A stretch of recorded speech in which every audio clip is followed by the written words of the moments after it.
তাহলে চারুই আমার মাকে ফাঁসিয়েছে। আড়ালে দাঁড়িয়ে চারুর কথা শুনে মাকে নির্দোষ প্রমাণ করতে এইবার নিজের প্রমাণ জোগাড় করল সোনা।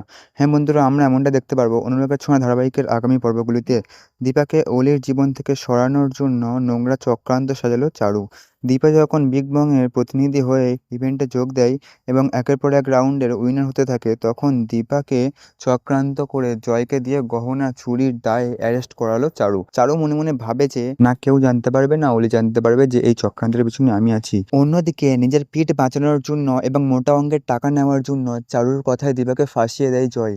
এরপরে দেখা যায় গোটা ঘটনা টিভিতে দেখে বেশ আপসেট হয়ে যায় সোনা। সোনা ভাবতে থাকে যে কোন উপায় যে তার মাকে নির্দোষ প্রমাণ করবে।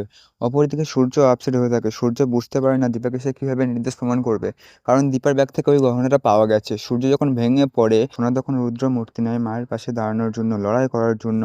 তখন কঠিন হয়, কৌতূহল হয় সোনা। মিশকা, তুমি আগেই যেমন মিশকা মাকে ফাঁসাতো, এখন মিশকা নেই, তাহলে কে তার মাকে ফাঁসালো? তার মা তো চুরি করতে পারে না, নিশ্চয়ই এর পেছনে কারোর না কারোর হাত আছে। ঠিক তখনই ইভেন্টের বিষয়ে খোঁজ খবর নেওয়ার জন্য চারুর ঘরে যায় সোনা। ঠিক তখনই চারু কার সাথে কথা বলছে এবং চারু ফোনে এজিকে নিয়ে কথা বলছে। এজির নাম শুনে সোনা মনে মনে ভাবে যে চারু তো আমার মাকে নিয়ে কথা বলছে। কি বলছে চারু? দূরে দাঁড়িয়ে সোনা শোনার চেষ্টা করে যে চারু কি বলছে। চারু ফোনে বলতে থাকে যে এফজিকে যেন কোনোভাবেই জেল থেকে না ছাড়া হয়, এফজির যাতে শাস্তি হয় এবং এজি যাকে জেলে থাকে তার ব্যবস্থা আমাদেরকেই করতে হবে জয়।